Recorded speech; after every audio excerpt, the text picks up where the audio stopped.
Tiba-tiba saat mengantri beliau diberitahu BPJS-nya harus diurus dulu karena tidak aktif. Beliau minta istri ke loket pelayanan BPJS agar beliau bisa mendapatkan penanganan medis. Namun ternyata loket pelayanannya libur.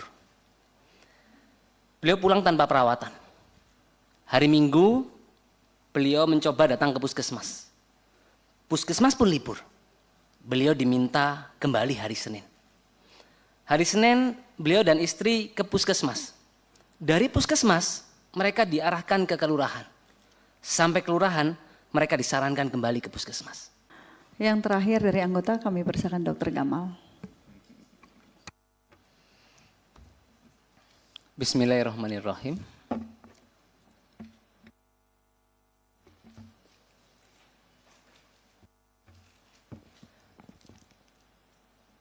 Bismillahirrahmanirrahim. Selamat sore Bapak Ibu sekalian, saya Dr. Gamal dari fraksi PKS Dapil Jatim 5 Malang Raya. Saya akan sedikit memulai dengan cerita salah seorang penerima PBI yang dinonaktifkan, Pak. Namanya Pak Budi Nurdiana, usia 53 tahun, seorang tukang ojek yang tinggal di kota Bandung. Beliau sudah 7 tahun cuci darah. Hari Sabtu, saat itu beliau ke rumah sakit untuk mengantri penjadwalan cuci darah. Tiba-tiba saat mengantri beliau diberitahu BPJS-nya harus diurus dulu karena tidak aktif. Beliau minta istri ke loket pelayanan BPJS agar beliau bisa mendapatkan penanganan medis. Namun ternyata loket pelayanannya libur. Beliau pulang tanpa perawatan. Hari Minggu beliau mencoba datang ke puskesmas. Puskesmas pun libur. Beliau diminta kembali hari Senin. Hari Senin beliau dan istri ke puskesmas. Dari puskesmas mereka diarahkan ke kelurahan. Sampai kelurahan mereka disarankan kembali ke puskesmas. Hingga hari Selasa beliau tidak mendapatkan kejelasan penanganan medis.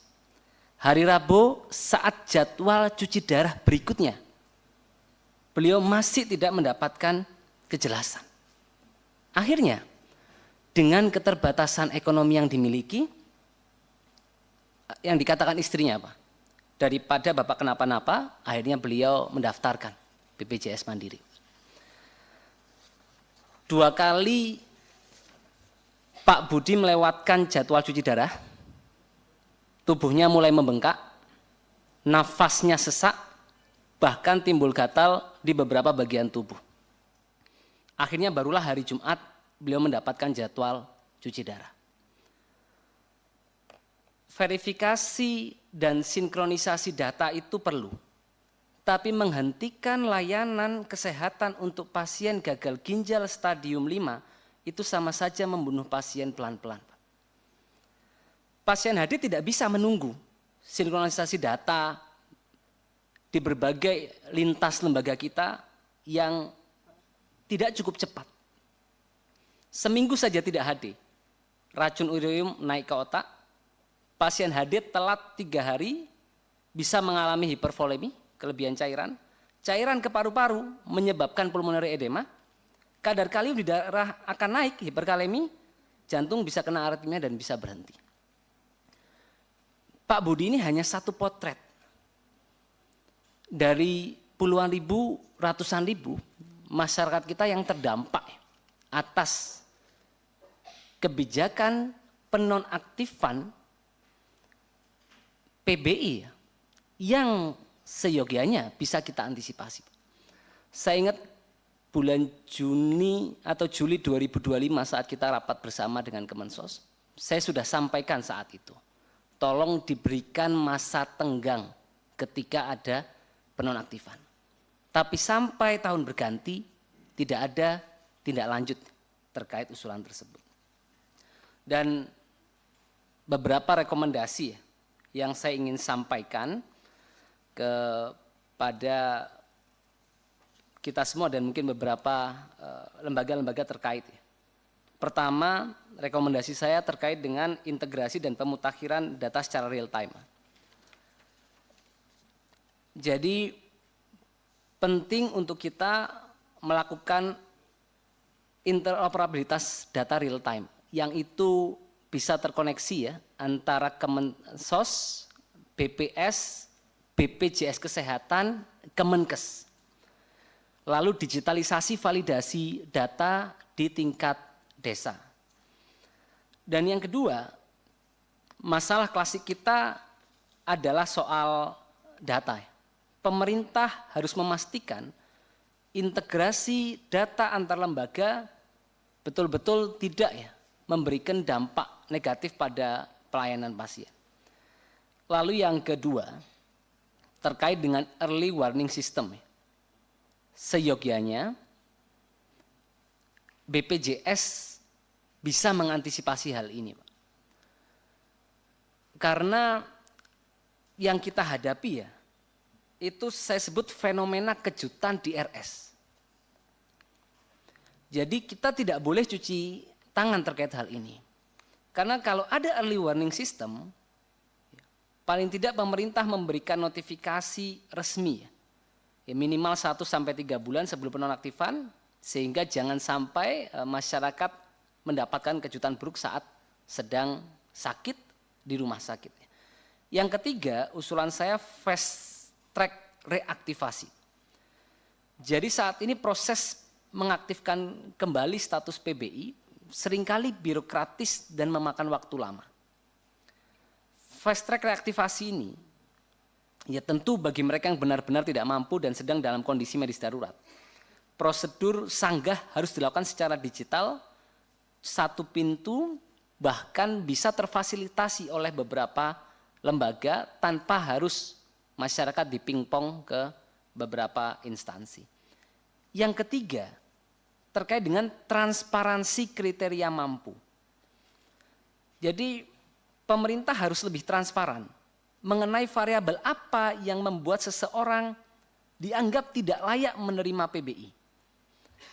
Tentu ini harus melibatkan ya perangkat desa secara aktif dalam verifikasi lapangan, itu menjadi satu hal yang sangat krusial. Lalu untuk Pak Menkes ya, jadi bagi saya dan kita semua, Bapak nahkoda sistem kesehatan nasional kita. Bapak harus memastikan tidak ada satupun warga negara yang terhambat mendapatkan layanan medis karena kendala administratif. Kedepan harus ada safety net yang dibuat bersama ya, untuk menciptakan mekanisme transisi atau buffer bagi mereka yang dinonaktifkan secara mendadak agar tetap dilayani di RS saat proses rekonsiliasi data berlangsung. Termasuk Kemenkes harus memastikan menjamin zero rejection di RS saat transisi data. Dan untuk BPJS, saya pikir kita ke depan, BPJS ke depan tidak boleh reaktif, harus proaktif dalam membangun sistem notifikasi real time. Terakhir untuk DJSN dan Dewas BPJS Kesehatan. Saya belum mendengar peran DJSN dan Dewas BPJS dalam isu dinamika yang dihadapi oleh peserta BPJS dalam 1 bulan, dalam 1-2 pekan terakhir. Jadi untuk Dewas BPJS Kesehatan ya, tentu Dewas kan bertugas memastikan direksi bekerja sesuai kepentingan peserta ya. Bagaimana pengawasan Dewas dalam integrasi data, sinkronisasi data, lalu bagaimana peran Dewas memastikan akurasi data tidak mengorbankan nyawa. Dan saya juga berharap Dewas harus vokal membela hak peserta PBI di ruang publik. Untuk DJSN, bagaimana peran DJSN menjembatani harmonisasi kebijakan antar lembaga dalam hal ini? Bagaimana peran DJSN melahirkan SOP lintas lembaga yang memastikan pembersihan data tidak berdampak pada pemutusan layanan kesehatan bagi yang membutuhkan.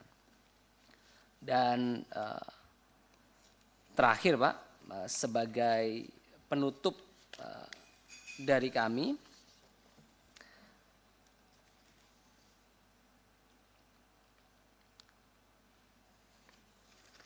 untuk melihat ya bahwa kita semua punya tanggung jawab moral dan tanggung jawab konstitusional dalam hal ini. Saya pikir penting untuk kita semua memahami bahwa sinkronisasi data ya, itu tidak boleh berdampak pada keselamatan masyarakat ataupun pada keberlanjutan layanan kesehatan yang diterima oleh masyarakat kita.